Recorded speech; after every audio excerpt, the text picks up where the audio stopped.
E são livros que a senhora diria que tem muito da senhora no texto? Muito, sim. Acho que todo escritor, ele coloca um pouco da sua vida, né, da sua experiência.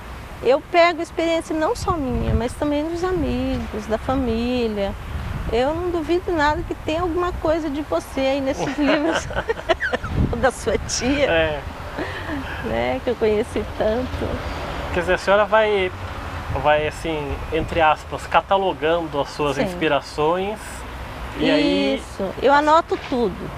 Eu anoto tudo. Eu sempre tenho papel e caneta na bolsa ou no bolso, e é no trabalho, alguma coisa engraçada que alguém fala. E quando eu sento para organizar na calada da noite, eu cato tudo aquilo lá e encaixo na história. Quer dizer, a senhora nunca sofreu daquela síndrome do papel em branco, né? Falta de criatividade, a senhora não... Não. Eu sempre tenho alguma coisa a escrever. E assim, também tem gente que desafia. Eu desafio você a escrever tal coisa. Tá aí, eu escrevo. E a senhora lançou um livro infantil também, que é do Passarinho, né? Passarinho. Isso. Foi outro desafio que a senhora se impôs? Como é que surgiu a ideia desse aqui, infantil? Foi, esse livro, assim, como eu estudava em São Paulo, eu ia e voltava todos os dias. Era muito difícil para acordar.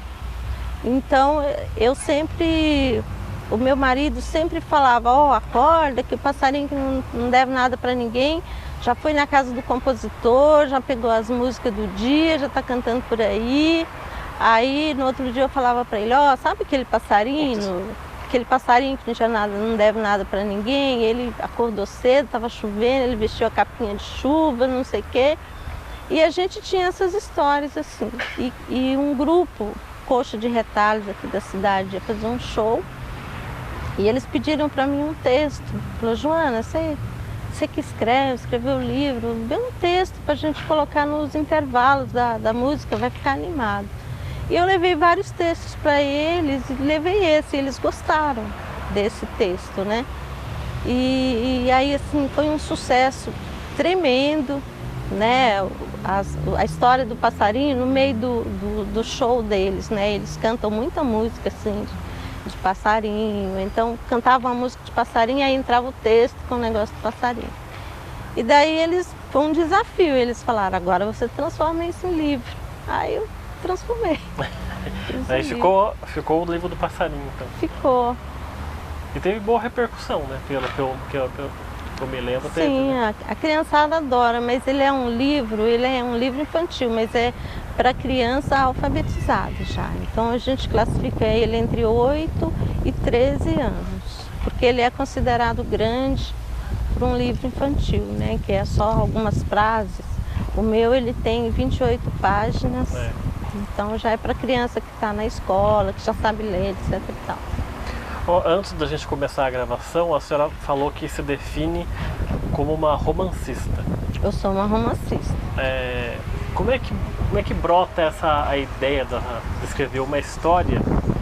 E se a partir de quando nasce, em média, quanto tempo a senhora demora para terminar isso?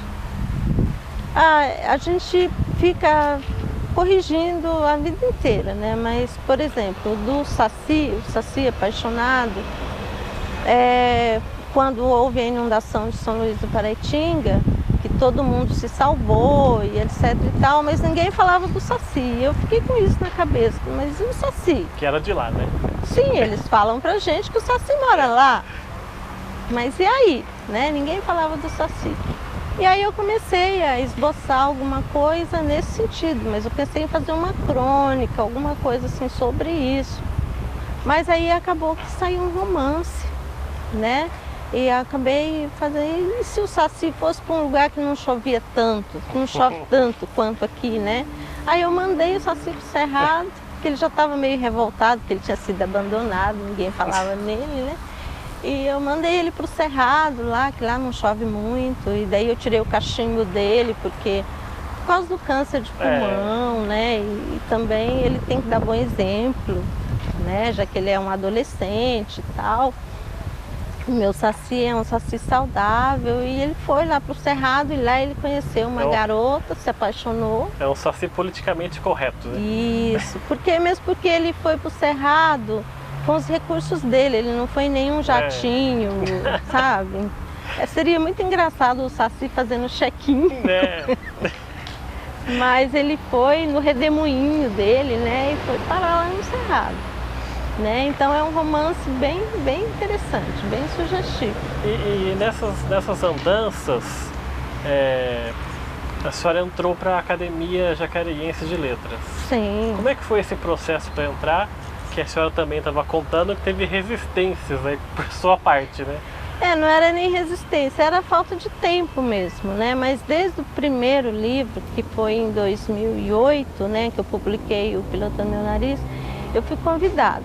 E daí eu ganhei alguns concursos, tenho troféus da Academia de Letras e tal, e eles sempre me convidavam, desde a primeira turma, eles já tinham me convidado.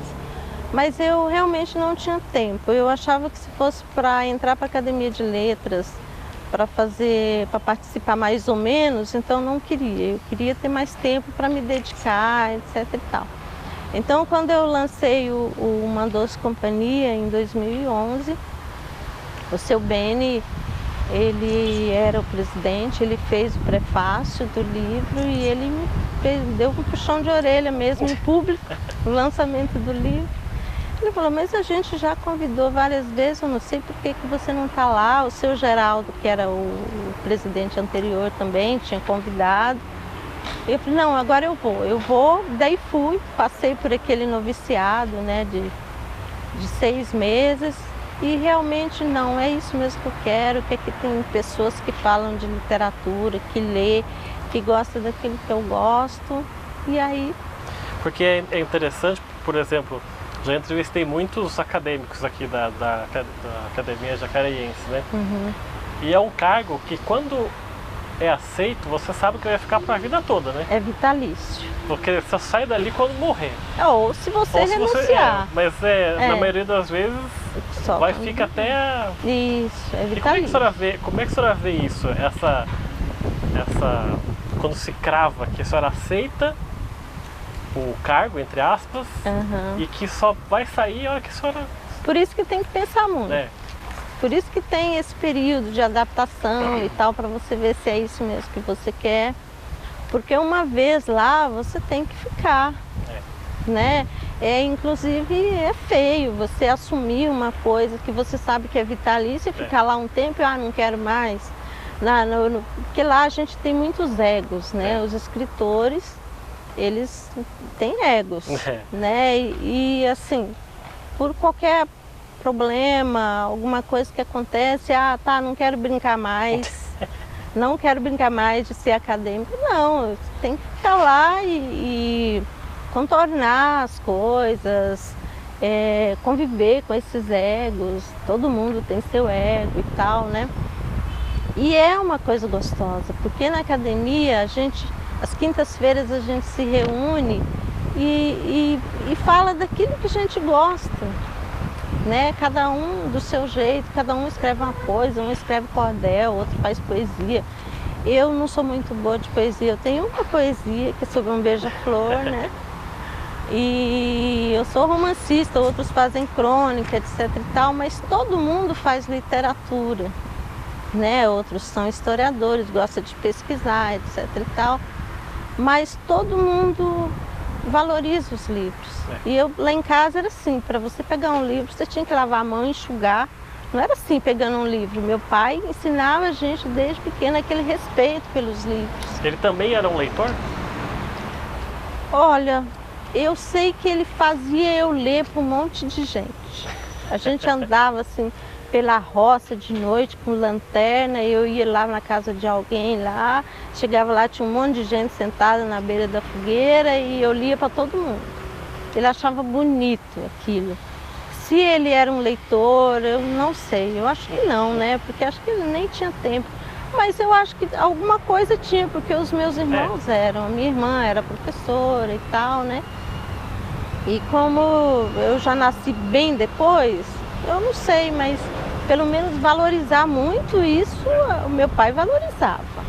Ele tinha aquele cuidado que todo mundo tinha que estudar, tinha um horário certo de estudar, e se ele via alguém estudando, não precisava capinar, entendeu? Estava estudando. É. Ele era meio assim. E qual a importância que a senhora vê numa cidade como Jacareí ter uma academia de letras, num país que a gente sabe que a maioria das pessoas não é leitor? Como é que a senhora vê isso, esse contraste de se ter uma academia num país onde não há... Eu espero que, porque está mudando isso, né? A gente faz saraus, eu faço muito incentivo à leitura nas escolas da periferia e eu espero que isso mude logo. Agora mesmo na minha cidade, lá em Unai, foi fundada uma academia de letras. Eu acredito que por influência minha, de tanto que eu falo, entro em contato, lá tem bons escritores também. Lá foi fundada, aqui no Vale do Paraíba, acho que, sei lá, são 11 academias de letras. Isso está mudando, eu espero mudar, porque nos livros você acha tudo, e é tudo mesmo. É um excelente conselheiro, né? Os livros estão sempre ali disponível, não acaba a bateria, não tem que baixar download, não tem... O livro, você encontra todas as suas perguntas, você encontra todas as respostas no livro. A senhora falou que espera que mude. Sim. Mas como se conseguir essa mudança? Por exemplo, como fazer um adolescente hoje que está 24 horas no celular ali se interessar por um livro, por exemplo? Eu consigo. Eu consigo. Eu faço incentivo à leitura no abrigo municipal, antigo orfanato, e lá tem crianças que talvez nunca tenham tido contato com os livros e tal. Eu chego lá, eles não querem saber de ler, eu não forço, mas eu deixo eles ler ali uma frasezinha no final, um fechamento de um texto. Quando eu chego no outro sábado, ele já está com um livrinho embaixo do braço.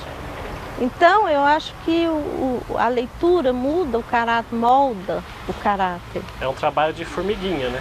Bem de formiguinha mesmo, mas a gente consegue. Eu sempre fui muito amiga das formiguinhas, eu sou uma joaninha. Até me perguntaram se... você é biólogo, porque eu sou Joana Aranha, né? Você é bióloga por causa do veneno da aranha? Eu falei, não, a simpatia da Joaninha. Né? Então eu consigo, sim. Faço minha afilhada ler, meu afilhado, né? Meus sobrinhos são leitores. Eu consigo fazer muita gente ler. E voltando a falar da academia, o patrono da cadeira da senhora lá é o famoso Jobanito, né? Nossa, sou fã dele, assim, escolhi ele como patrono e eu acho que o ano que vem é o centenário do Jobanito, a gente já está trabalhando nisso, né? Porque ele não pode ser esquecido. Ele era uma pessoa que valorizava muito a cidade, que gostava de Jacareí, que escrevia sobre Jacareí. O passarinho aí, o passarinho que não devia nada para ninguém, ele é bem jacareiense. Bem jacareiense. Ele mora no viveiro municipal, ele vai no mercadão comprar minhoca para fazer um picadinho, ele, sabe? Ele é bem jacareiense mesmo. Ele tem uma namorada na Serra da Mantiqueira, que aliás eu vejo a Serra da Mantiqueira da minha janela e estou sempre de olho para ver se estão cuidando bem dela. E o Jobanito, eu tive muita influência dele, principalmente em crônicas. Li todas as crônicas dele, tem o livro dele pelas ruas da cidade, né? Hoje em dia a gente tem mais oportunidade de publicar, etc e tal. Na época dele era mais difícil e ele conseguiu, né? Então isso não pode ser esquecido. O centenário, o ano que vem, provavelmente vão acontecer vários tipos de homenagens para ele. Sim, também. Pelas ruas da cidade. Estaremos nós aí divulgando e falando sobre o Jobanito. Só da gente andar pelas ruas aqui de Jacareí já é uma homenagem pro Jobanito. Até o pessoal dá risada e falou assim, porque eu falei na minha posse, inclusive, né, que graças ao Jobanito, hoje a gente sabe onde é a rua direita, a rua da Prainha, o Esmaga Sapo, né? E E hoje é o imponente Jardim É. Leonídia, né? Então, graças a ele, porque ele era um historiador, mas ele era uma pessoa que ele guardava muito Tinha história, uma memória, né? uma Impressionante. memória impressionante, né? Então, tem o historiador que só pesquisa, ele não, ele conhecia as histórias, conhecia as pessoas, gostava das pessoas, gostava da cidade, gostava de conversar com as pessoas, ele era tudo de bom. Chegando na parte final da nossa conversa, a senhora falou da Academia de Letras, que lá tem muitos egos, as pessoas são muito vaidosas. A senhora é uma pessoa vaidosa? E qual é o limite que a senhora acha que, até onde vale esse tipo de coisa? Eu sou uma pessoa muito simples. Simples. A minha sobrinha fala que eu sou a rainha da simplicidade. Às vezes ela fala, tia, mas você é uma escritora. O que isso muda? É só uma coisa prazerosa que eu faço. Eu nem vivo disso, nem faço livro, nem saio por aí desesperada para vender livro. Se eu vendo um ou outro, eu fico feliz. Fazer as pessoas lerem aquilo que a gente escreve é muito bom. Você encontrar com a pessoa e a pessoa falar, olha, eu li o seu livro. E você vê o brilho nos olhos, porque é diferente você chegar e a pessoa falar assim, eu li seu livro, gostei muito. Não leu. Porque quando lê, o brilho nos olhos é diferente. Ela chega perguntando coisas, isso aconteceu mesmo, tal. Esse leu. Sabe detalhes do livro. Então é uma coisa prazerosa, né? E o ego existe mesmo, e não é todo mundo, mas eu não acho, não. Hoje eu me produzi para vir aqui falar com o Rodrigo e tal, né? Mas eu nem ando assim, você me encontra por aí de chinelinho de dedo, na boa, eu não tenho essas coisas comigo, não. E a senhora é uma pessoa muito saudosista? Assim, ficar pensando muito lá No atrás? passado? Eu vivo mais presente. Eu acho que o nome já diz, presente, né? Então, lógico que eu gosto, eu visito meu passado de vez em quando eu vou lá na minha cidade, eu digo que eu estou visitando o meu passado. E como tem coisa boa lá no meu passado, lugares assim que eu vejo e choro, mas quando eu chego aqui, eu vivo o que está acontecendo aqui, agora. Eu me preocupo mais não fico preocupada com as coisas que foram, nem as que vêm. Eu prefiro viver o hoje. E a senhora é muito religiosa? Como é que a senhora vê o assunto religião? Eu sou budista há vai fazer 24 anos agora que eu pratico budismo. Como é que a senhora descobriu o budismo? Foi através dos livros. Tinha uma amiga minha que era budista, me levou numa reunião. Eu fiquei durante 4 anos estudando budismo, conversei com o padre, com o capelão da faculdade, e eles me emprestaram muitos livros, eu lia os livros. Quando eu devolvi os livros para ele, eu falava, padre, eu estou me convencendo cada vez mais que eu vou ser budista. Não, Joana, o livro é para você desistir dessa ideia. Padre, mas então, eu estou gostando, né? Até que um dia é como tudo que eu resolvi, acabou.